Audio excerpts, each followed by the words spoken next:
नमस्ते, आदाब, सत श्री अकाल everyone. Welcome to A plus academia.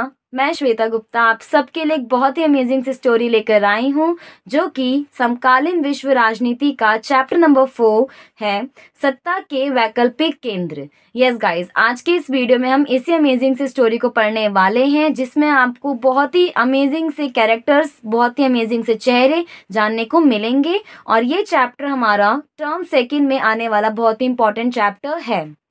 ठीक है गाइस, तो चलिए स्टार्ट करते हैं। तो सबसे पहले तो हमें इस नाम को ही समझना चाहिए, सत्ता के वैकल्पिक केंद्र। क्या मतलब है इस नाम का? तो आपको मैं अगर सिंपल वर्ड्स में समझाऊं तो सत्ता का मतलब होता है पावर, और वैकल्पिक केंद्र का मतलब हो गया ऑप्शंस।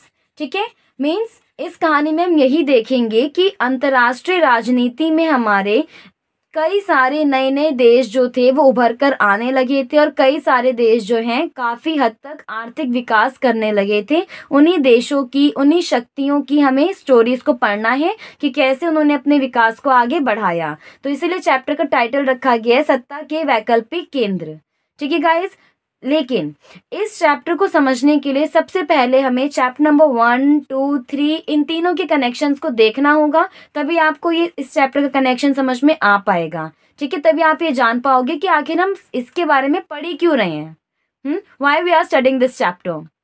ठीक है, तो सबसे पहले देखते हैं भाई, चैप्टर नंबर 1, 2, 3 का कनेक्शन देखते हैं। अब समकालीन विश्व राजनीति में क्या होता है, सभी चैप्टर एक दूसरे से कनेक्टेड हैं। तो अगर आपने सभी चैप्टर का कनेक्शन देख लिया है तो आपको काफी सारी चीजें इजीली समझ में आ जाएंगी। जैसे कि आप ये फर्स्ट पिक्चर देख रहे हैं, तो इस पिक्चर को देख के आपको क्या लगता है? सिंपल है। चैप्टर नंबर 1 में हमने किसके बारे में पढ़ा था भाई? शीत युद्ध के दौर के बारे में पढ़ा था। इस पूरे चैप्टर में हमने शीत युद्ध की स्टडी की थी कि शीत युद्ध क्या था, इसकी शुरुआत कब हुई थी, किन देशों के बीच में हुई थी। और आप जानते हो अच्छे से, एक तरफ थे अमेरिका और एक तरफ थे सोवियत संघ, और इन दोनों के बीच में ही फिर क्या झगड़े शुरू हो गए थे? शक्ति को लेकर, पावर को लेकर लड़ाई झगड़े शुरू हो गए थे। तो चैप्टर नंबर 1 में हमने इसी पूरे कंप्लीट कॉन्सेप्ट को समझा था। ये क्लियर हो गया। फिर चैप्टर नंबर 2 में हम देखते हैं सोवियत संघ के बारे में। मीन्स ये चैप्टर हमें बताता है कि सोवियत संघ, जो कि एक पहले मामूली सी कंट्री थी, रूस, वो कैसे 15 देशों के साथ मिले और कैसे उन्होंने अपना विकास किया। ओके, और कैसे 1945 तक आते आते ये देश एक महाशक्ति बनकर तैयार हो गया। ठीक है, लेकिन आप जानते हो आगे चल के कहानी में क्या हुआ था? सो गाइस, आगे चल के स्टोरी में एक टर्निंग पॉइंट आता है 1985 में, जब मिखाइल गोर्बाचेव जो हैं सोवियत संघ के महासचिव बनते हैं। ठीक है, तो अब वो कई सारी ऐसी पॉलिसीज अपना लेते हैं जिससे सोवियत संघ के विकास के बजाय सोवियत संघ का जो है धीरे धीरे ताकत उसकी जो है कम होने लगती है, और सोवियत संघ बिल्कुल जमीन पे आ जाता है। ओके, इस तरह से आप समझ सकते हो, आप इस कार्टून से भी काफी भली भांति समझ सकते हो। ठीक है, सो चैप्टर नंबर 2 में हमने यही देखा कि भाई 1945 में जहाँ सोवियत संघ बिल्कुल टॉप पर खड़ा था, आगे चलते इनकी ऐसी पॉलिसीज थी कि आगे चलकर ये बिल्कुल ही डेक्लाइन पर आ गया। ओके, जिसकी वजह से 1991 में आते आते सोवियत संघ का क्या हो गया था? खात्मा हो गया था। ठीक है, और हमारी इस कंपटीशन में, इस लड़ाई में विनर कौन बन गया था? अमेरिका बन गया था। ठीक है, क्योंकि आप ऐसे मान सकते हो भाई सोवियत संघ जो है अपनी गलतियों की वजह से ही हारा। ठीक है, और फिर चैप्टर नंबर 3 में हम फिर किसके बारे में पढ़ेंगे भाई? बिल्कुल क्लियर है, चैप्टर नंबर 3 में हम पढ़ते हैं सिर्फ और सिर्फ अमेरिका के बारे में। ठीक है, कि भाई जब 1991 में सोवियत संघ बहुत ही बुरी तरीके से हार गया था, उसी को कंटिन्यू करते हुए चैप्टर नंबर 3 बनाया गया है, जिसमें ये दिया गया है कि भाई किस तरीके से अमेरिका ने फिर अपना वर्चस्व फैलाया। ठीक है, वर्चस्व का मतलब क्या होता है? दबदबा। ठीक है, तो चैप्टर नंबर 3 में कंप्लीटली अमेरिका के बारे में दे रखा है कि भी कैसे अमेरिका ने आगे चलकर पूरे विश्व में एकमात्र महाशक्ति बन गया था। ये इसने कैसे अपना वर्चस्व फैलाया। ओके, किस तरीके से पूरे विश्व को अपनी ताकत दिखाई। और इस चैप्टर में हम कई सारे युद्ध भी पढ़ते हैं जिसे अमेरिका ने अंजाम दिया था, जैसे operation Iraqi freedom, operation enduring freedom, ऐसे कई सारे युद्ध को हम इसमें हम देखते हैं। ओके, तो चैप्टर नंबर 1 में अमेरिका और सोवियत संघ था, चैप्टर नंबर 2 में सिर्फ सोवियत संघ को पढ़ा, 3 में अमेरिका को पढ़ा। अब देखते हैं भी चैप्टर नंबर 4 में हम किन के बारे में पढ़ने वाले हैं। सो गाइस 1991 के बाद आपको पता ही है भाई, विश्व भर में अमेरिका का वर्चस्व सिर्फ और सिर्फ अमेरिका का ही दबदबा छाने लगा था। ठीक है, तो उस टाइम पे कई सारे हमारे राजनीतिज्ञ जो हैं, पढ़े लिखे लोग जो हैं, उनको एक कहीं ना कहीं आइडिया था कि अमेरिका का वर्चस्व जो है हमेशा के लिए तो रह नहीं सकता। जैसे कि आप एग्जाम्पल लेके चलो, एक क्लास में एक स्टूडेंट है, ठीक है, वो हर साल टॉप करता है, ठीक है, फर्स्ट क्लास से लेकर हर क्लास तक टॉप करता हुआ आया, तो आपको क्या लगता है, कि अभी वो हारेगा नहीं, कभी वो सेकंड नहीं आएगा, कभी वो थर्ड नहीं आएगा, हमेशा टॉप पे ही रहेगा? डेफिनेटली कभी ना कभी तो वो हारेगा ही। या फिर आप ये भी से कह सकते हो भी, कभी ना कभी उसके कंपटीशन में और ही बच्चे खड़े हो जाएंगे। ठीक है, सो ऐसा ही कुछ उस टाइम पे अंतर्राष्ट्रीय सिस्टम में हुआ था कि 1991 के बाद ऐसा देखा गया कि कई सारे ऐसे देश थे, जिसके बारे में आप आगे चल के पढ़ोगे, कई सारे ऐसे संगठन थे जो आगे चल के इतने ज्यादा पावरफुल हो गए कि उन्होंने अमेरिका को भी पीछे छोड़ दिया। ओके, सो इसीलिए चैप्टर का नाम रखा गया है सत्ता के वैकल्पिक केंद्र, यानी new centres of power. Okay, और इन्हीं पावर्स के बारे में आप आगे चल के इस चैप्टर में पढ़ोगे। यही है वो पावर्स जिनके बारे में आगे चल के आप चैप्टर में पढ़ोगे। ठीक है, सो अब देखते हैं भाई इस चैप्टर में वो कौन कौन से नए नए देश थे जिन्होंने आगे चल के अमेरिका को तगड़ा वाला कंपटीशन दिया।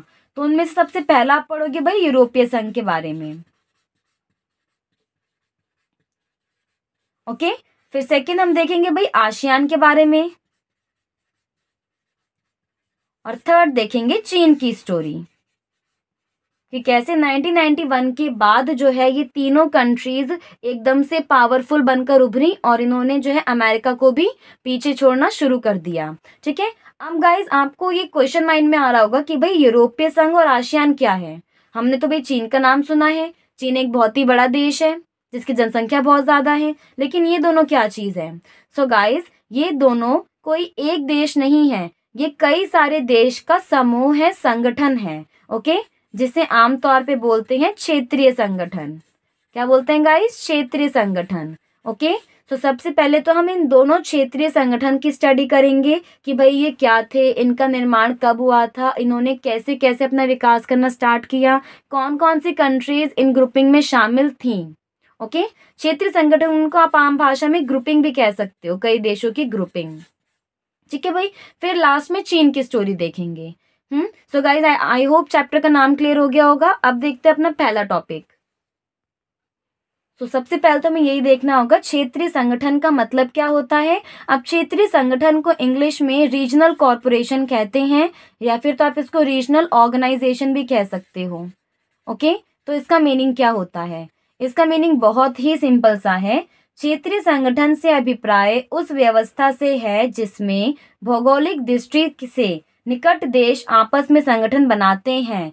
यानी आम भाषा में समझें तो क्षेत्रीय संगठन का मतलब है वो व्यवस्था, वो ग्रुप जिसमें आसपास पड़ने वाले देश जो होते हैं ना, वो एक दूसरे के साथ मिल जाते हैं और मिलकर क्या बनाते हैं, एक ग्रुप बना देते हैं।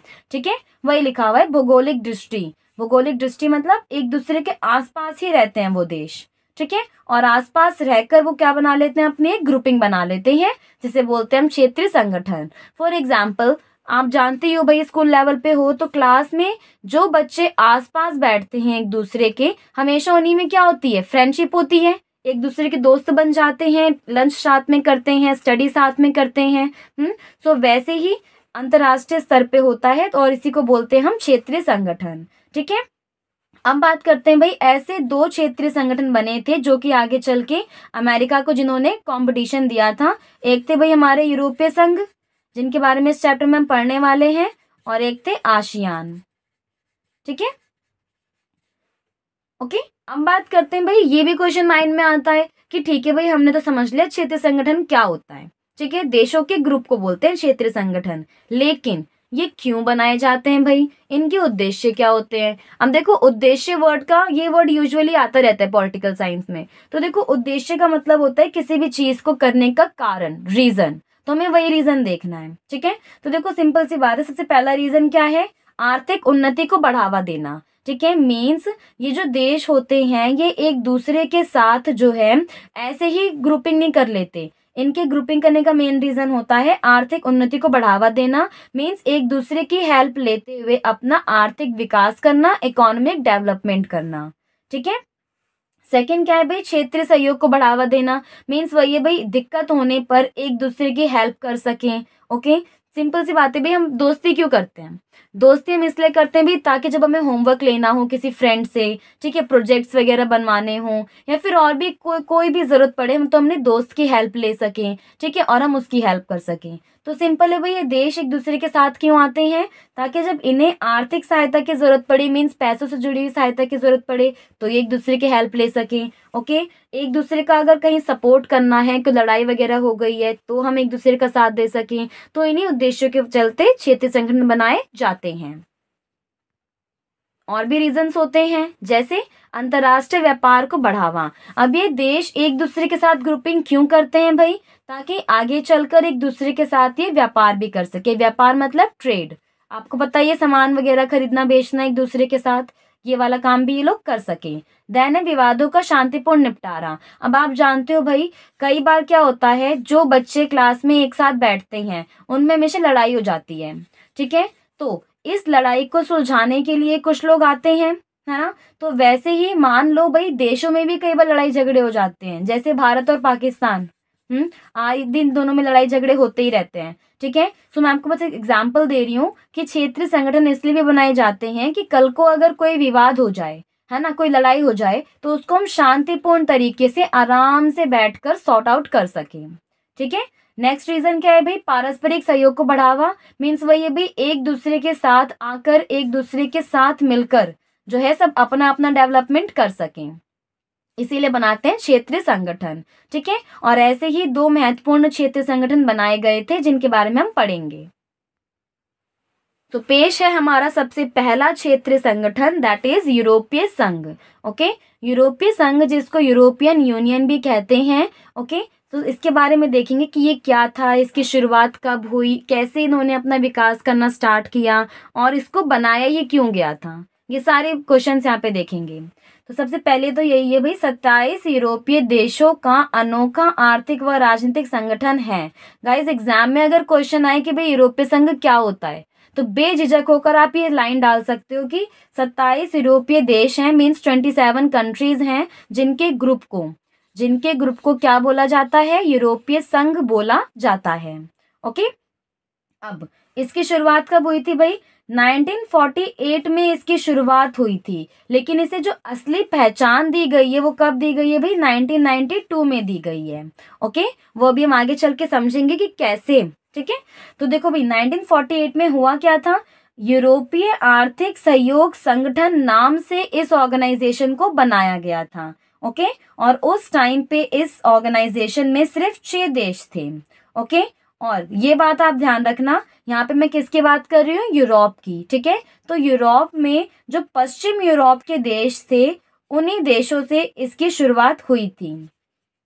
कहाँ से शुरुआत हुई थी भाई? पश्चिम यूरोप के देशों से। जैसे कि यहाँ पे आप डायग्राम में देख सकते हो, मैप में देख सकते हो, जो ब्लू कलर के शेडेड रीजन्स हैं वो हमारा पश्चिमी यूरोप है, और जो ऑरेंज कलर के रीजन है वो हमारा पूर्वी यूरोप है। ठीक है, तो ये जो पश्चिमी यूरोप के देश आपको दिखाई दे रहे हैं ना, ये इन देशों से मिलकर बना था हमारा यूरोपीय संघ स्टार्टिंग में। ठीक है, सिर्फ 6 ही कंट्रीज थी, और आगे चल के 1992 तक आते आते इन्होंने अपना विकास इस हद तक बढ़ा लिया था कि बाकी सारी कंट्रीज अट्रैक्ट होकर इनके साथ जुड़ने लगी।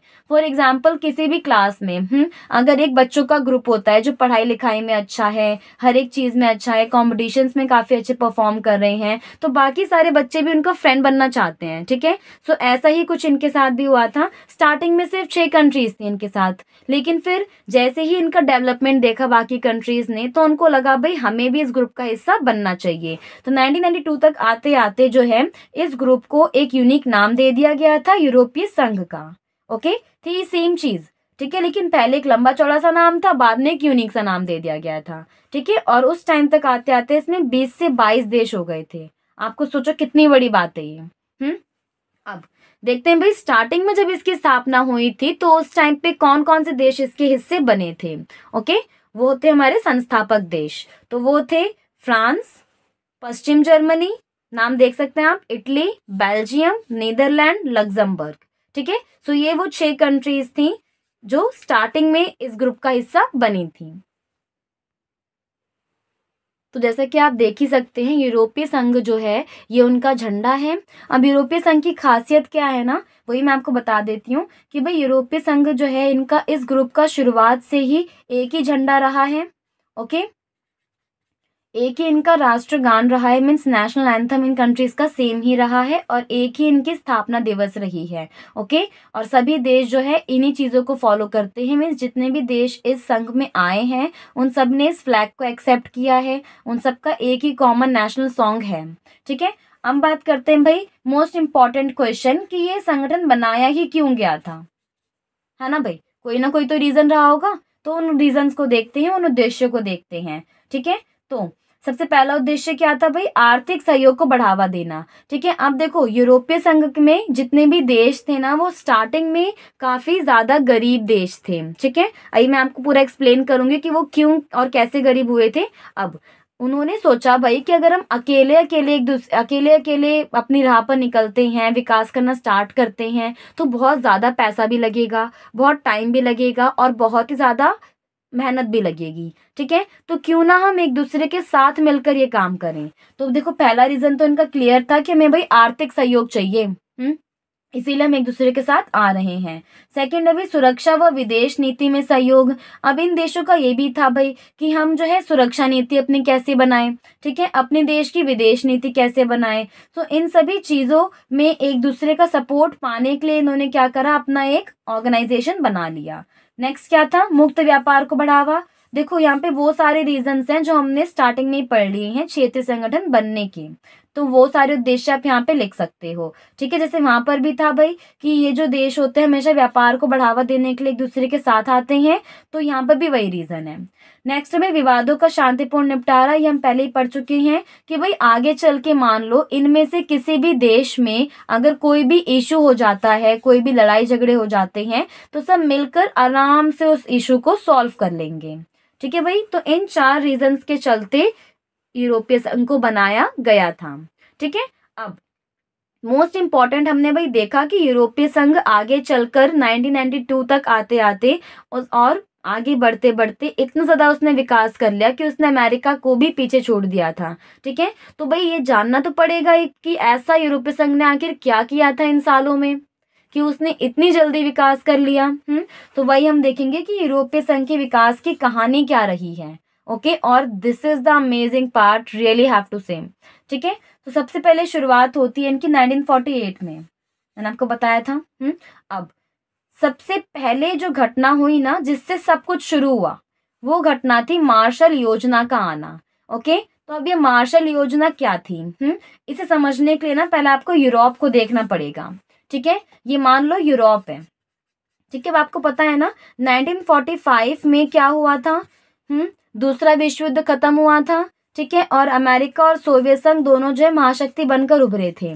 एक तरफ थे अमेरिका और एक तरफ थे सोवियत संघ। ठीक है भाई, तो अब क्या था, अमेरिका और सोवियत संघ दोनों ही एक दूसरे के जानी दुश्मन बन गए थे, एक दूसरे से लड़ाई झगड़ा करने लग गए थे। ठीक है, एक दूसरे के खिलाफ हो गए थे। ओके, अब देखो सोवियत संघ जो है उसने क्या सोचा कि अगर हमें अपने फॉलोवर्स बढ़ाने हैं, ठीक है, क्योंकि भाई जितने ज्यादा फॉलोवर्स होंगे उतने ज्यादा हम पावरफुल कहलाएंगे, ये मान के चलो आप। तो सोवियत संघ ने क्या करा, उसने ना ये मान लो यूरोप के 2 हिस्से हैं, ये वाला है पूर्वी यूरोप और ये वाला है पश्चिमी यूरोप। ठीक है, ध्यान से समझना इसे। तो सोवियत संघ ने क्या करा भाई, वो पूर्वी यूरोप का साथ देना उसने शुरू कर दिया। देखो अब दूसरे विश्व युद्ध में क्या हुआ था ना, यूरोप पूरी तरीके से बर्बाद हो चुका था। ठीक है, ये हम चैप्टर 1 में भी डिस्कस कर चुके हैं, अगर आपको वो वीडियो देखनी है तो लिंक डिस्क्रिप्शन में आपको लिंक मिल जाएगा, आप जाके देख सकते हैं। ठीक है, तो हम क्या था भाई, सोवियत संघ ने पूर्वी यूरोप को हेल्प करना स्टार्ट कर दिया, इन सभी देशों को अनाज पहुंचाना, इन सभी देशों को फाइनेंशियल हेल्प करना। ठीक है, इस तरह से हेल्प करना स्टार्ट कर दिया था। तो वहीं पे अमेरिका के विदेश मंत्री थे जॉर्ज मार्शल। कौन थे भाई, जॉर्ज मार्शल। ठीक है, उन्होंने देखा भाई ये तो इस तरह से कर रहा है तो हमें भी ऐसा कुछ करना चाहिए। ठीक है, तो भाई जॉर्ज मार्शल ने ही वहां के प्रेसिडेंट को कहा कि भाई अभी सही मौका है, पश्चिमी यूरोप पूरी तरीके से खाली है, कोई वहां पर सपोर्ट देने नहीं आया। तो अगर हम पश्चिमी यूरोप के देशों की हेल्प करना स्टार्ट कर देते हैं, तो इससे दो फायदे होंगे। एक तो हमारा चारों तरफ नाम भी हो जाएगा, ओके। दूसरा, हमारे जो फॉलोवर्स हैं ये सारे देश फिर हमारी बात मानेंगे, हमारी तरफ हो जाएंगे, ठीक है। तो ये सब बातें सोचकर जो है क्या लाई गई थी, मार्शल योजना, ओके। तो मार्शल योजना अब आप एक्सप्लेन कर सकते हो, आप समझ ही गए हो कि क्या योजना थी। इसके तहत जो है पश्चिमी यूरोप को आर्थिक सहायता पहुंचाई गई थी। कैसे लिख सकते हो आप भाई, पश्चिमी यूरोप के देशों को आर्थिक सहायता पहुंचाई गई थी अमेरिका द्वारा, ठीक है। तो ये हो गया हमारा भाई मार्शल योजना। ये क्लियर हो गया गाइस। अब देखो आप इस पिक्चर में भी देख सकते हो कि उन दिनों जब वो आर्थिक सहायता पहुंचा रहे थे, मीन्स अनाज वगैरह जो पहुंचा रहे थे, उन बैग्स पे भी अमेरिका का फ्लैग लगा हुआ होता था, ताकि जिन जिन जगहों में, जिन जिन घरों में ये बैग्स जाएं, वहां के लोग भी अमेरिका को माने, ठीक है। सो इसी को बोला जाता है मार्शल योजना। और यहीं से आप कह सकते हो भाई पश्चिमी यूरोप की उन्होंने हेल्प करना स्टार्ट किया और यहीं से यूरोपीय संघ की शुरुआत हुई। अब देखो भाई, इसके जन्मदाता आप अमेरिका को कह सकते हो भाई। अगर अमेरिका ने मार्शल योजना नहीं लाई होती, ठीक है, तो आज हमारे पास शायद ही शायद ही यूरोपीय संघ हो पाता, ठीक है। देखो अब क्या था भाई, अमेरिका के पास थे बहुत सारे काम, ठीक है। सो अमेरिका ने सोचा कि क्यों ना मैं इन पश्चिमी यूरोप के देशों का एक ग्रुप बना देता हूँ, ठीक है, ताकि इन सभी की एक साथ हेल्प हो जाएगी। जो जो मैं सामान एक कंट्री को प्रोवाइड करूंगा वो सबको प्रोवाइड हो जाएगा, ठीक है। तो ये सोचकर इन्होंने ना इनका एक ग्रुप बना दिया, ओके। और उस ग्रुप को नाम क्या दिया, यूरोपीय आर्थिक सहयोग संगठन।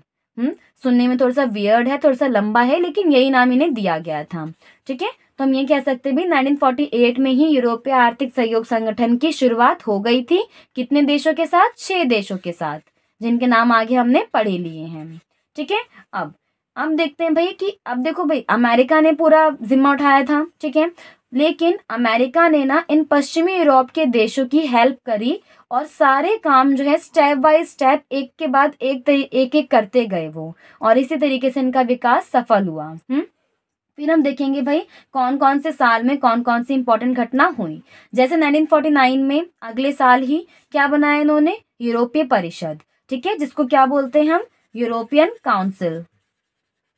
अब ये भाई परिषद किस लिए बनाई गई थी, ठीक है। देखो भाई, यूरोपीय आर्थिक सहयोग संगठन तो इसलिए बनाया गया था ताकि इन सभी देशों की आसान तरीके से हम आर्थिक सहायता कर सकें, फाइनेंशियल हेल्प कर सकें, ठीक है। यूरोपीय परिषद क्यों बनाया, ये इसलिए बनाया था ताकि इन सभी देशों में राजनीतिक व्यवस्था जो होती है कि भाई सरकार कैसी बनेगी, सरकार कैसे चलाई जाएगी, सरकार कौन सी पॉलिसीज बनाएंगे, ठीक है, तो वो सारी चीज़ों का फैसला लिया जा सके। तो वही भी राजनीतिक सहायता प्रदान करने के लिए इसे बनाया गया था, नीतियां वगैरह तय करने के लिए इसे बनाया गया था। ये क्लियर हो गया भाई। अगला स्टेप देखते हैं भाई। अगला स्टेप जो उन्होंने लिया था वो लिया था अप्रैल 1949 में, सेम ईयर में लिया था। और इसके बारे में आपने पहले सुना भी होगा, जिसे बोलते हैं हम नाटो, नेटो। आपको पता है नेटो क्या था, ये एक सैन्य संगठन था, ठीक है, सैन्य गठबंधन था। मतलब कि भाई अमेरिका ने सोचा कि अभी लोहा गर्म है, हथौड़ा मार देते हैं। मतलब कि अभी ये सारे देश जो हैं, ये सारे देश सिर्फ और सिर्फ मेरी बात मानेंगे क्योंकि मैं ही इनका अन्नदाता हूँ, ठीक है। तो अमेरिका ने इन सब के साथ क्या करा, सैन्य गठबंधन कर लिया कि भाई अगर आपको फ्यूचर में कभी भी हथियारों की जरूरत पड़ेगी तो आप हमसे ले लेना, ठीक है, अगर हमें जरूरत पड़ेगी तो आप हमें दे देना, ठीक है भाई। आम भाषा में इस तरह से आप समझ सकते हो। और ये इसीलिए बनाया गया था ये सैन्य गठबंधन, जिसे आप नेटो बोलते हो। और चैप्टर 1 में इसके बारे में हम पढ़ ही चुके हैं, ठीक है। अब देखते हैं अगला कौन सा स्टेप लिया था। अप्रैल 1951 की बात करें तो उस टाइम पे इन्होंने कौन सी संधि की थी, पेरिस संधि। अब देखो भाई यहाँ पर ना आप कई सारी संधियों को पढ़ोगे। संधि मतलब क्या होता है, एक जनरल अग्रीमेंट कर लेना देशों के बीच में, ओके, ताकि इनके रिलेशनशिप और भी ज्यादा मजबूत हो और जो इन्हें आर्थिक विकास करना था ये उसकी तरफ धीरे धीरे करके आगे बढ़ते रहें, ठीक है। सो इसीलिए इन्होंने पेरिस संधि की थी। अब हर एक संधि जो इन्होंने की, जो मीटिंग्स इन्होंने की, उसमें कोई ना कोई इन्होंने महत्वपूर्ण कदम उठाया है।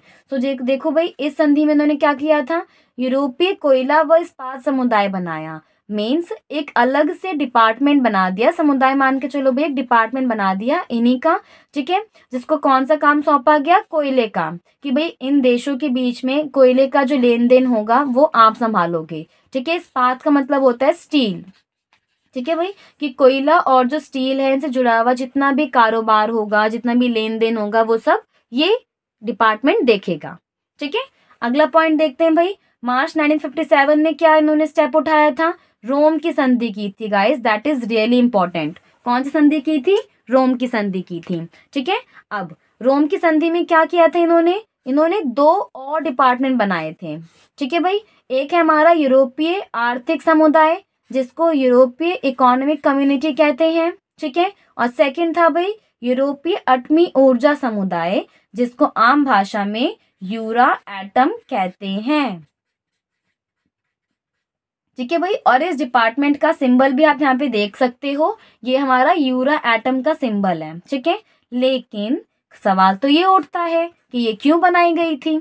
सो देखो नाम से क्लियर हो रहा है, यूरोपीय एटमी ऊर्जा समुदाय इसलिए बनाई गई थी ताकि इन सभी देशों के बीच में जो परमाणु शक्ति है, मीन जो न्यूक्लियर पावर है, उसका लेन देन किया जा सके, क्योंकि आपको पता है भाई ये सभी देश काफी गरीब थे। इनके पास परमाणु टेक्नोलॉजी थी ही नहीं जिससे ये घातक से घातक हथियार बना सकें, ठीक है। तो अमेरिका ने सजेस्ट किया कि भाई आप ऐसा एक और डिपार्टमेंट बना लो ताकि आप सभी एक दूसरे के साथ परमाणु शक्ति, जितने भी तरह के हथियार वगैरह हैं, परमाणु हथियार हैं, वो सब आप भी बनाकर रख सको, ठीक है। तो ये क्लियर हो गया अच्छे से। अब देखते हैं अपना नेक्स्ट पॉइंट, दैट इज जून 1979 में इन्होंने क्या किया था, यूरोप संसद का पहला चुनाव किया था। अब देखो भाई यूरोपीय संघ के लिए ना ये धीरे धीरे करते करते हर एक डिपार्टमेंट बना रहे हैं जिनकी जरूरत पड़ेगी उन्हें, ठीक है, जिनकी जरूरत, जिनकी हेल्प से वो आगे बढ़ेंगे, ठीक है। तो इन्होंने फिर भाई यूरोपीय संसद, जिसे हम यूरोपियन पार्लियामेंट भी कहते हैं, इसकी भी स्थापना कर डाली, ठीक है, ताकि आगे चल के जो है इसमें भी सदस्य बैठ सके और वो यूरोपीय संघ के लिए जो है नियम कानून क्या रहेंगे, कौन कौन से रूल्स और रेगुलेशंस होंगे, वो सब ये बना सकें। क्लियर हो गया गाइस। तो यूरोपीय संसद के पहला चुनाव हुआ, हम देखते हैं। So the next point is जून 1985, ठीक है। अब जून 1985 में कौन सा समझौता हुआ था भाई, शेंगेन समझौता।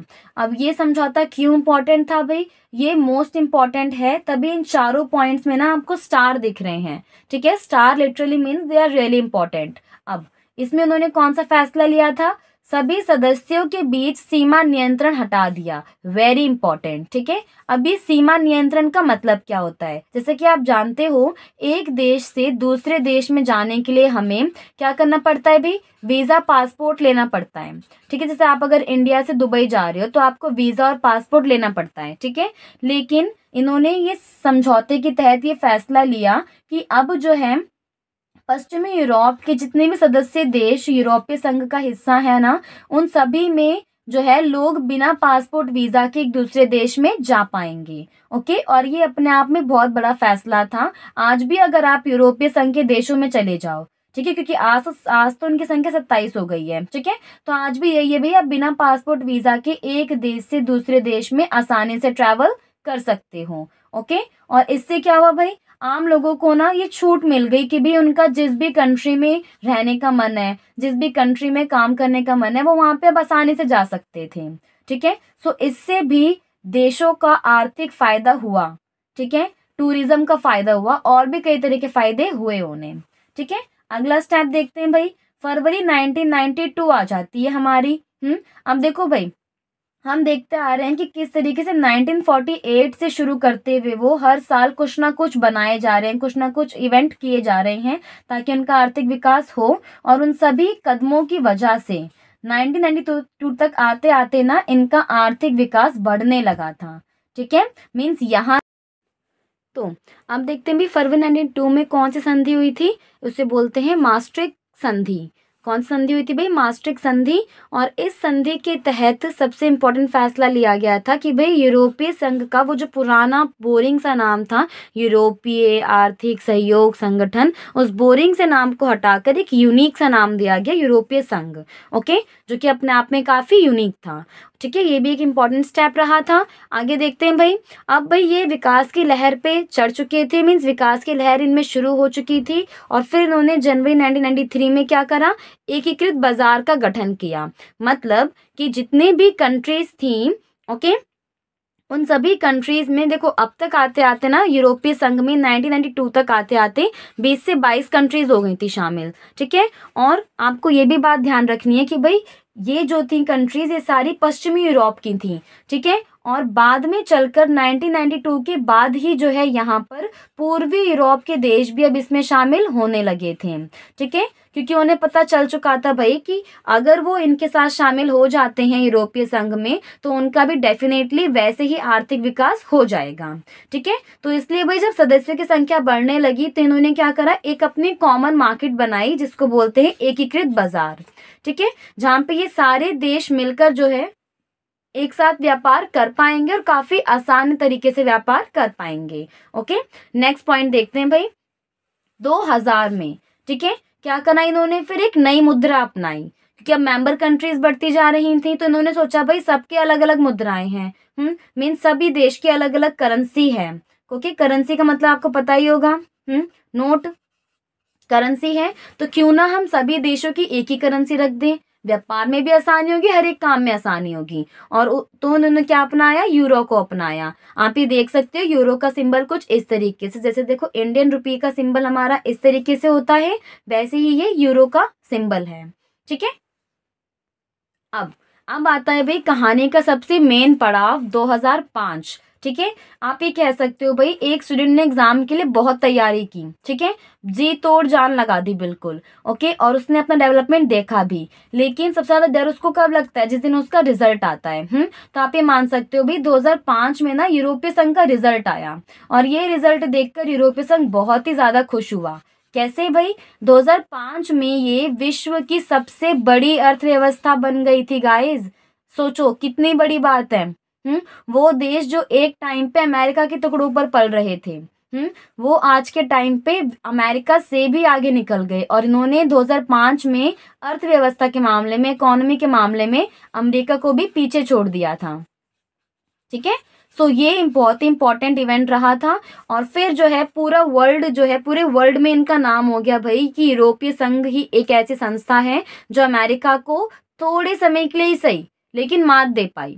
ठीक है, और ये यूरोपीय संघ के लिए अपने आप में बहुत बड़ी बात थी। अब ये यहाँ तक आते तुमने विकास की कहानी पढ़ी भाई कि जो प्रोसेस इन्होंने 1948 में शुरू किया था, 2005 में जाकर इन्हें उस मेहनत का फल मिल गया। ठीक है, अब यूरोपीय संघ के लाइफ में फिर क्या क्या चेंजेस आए?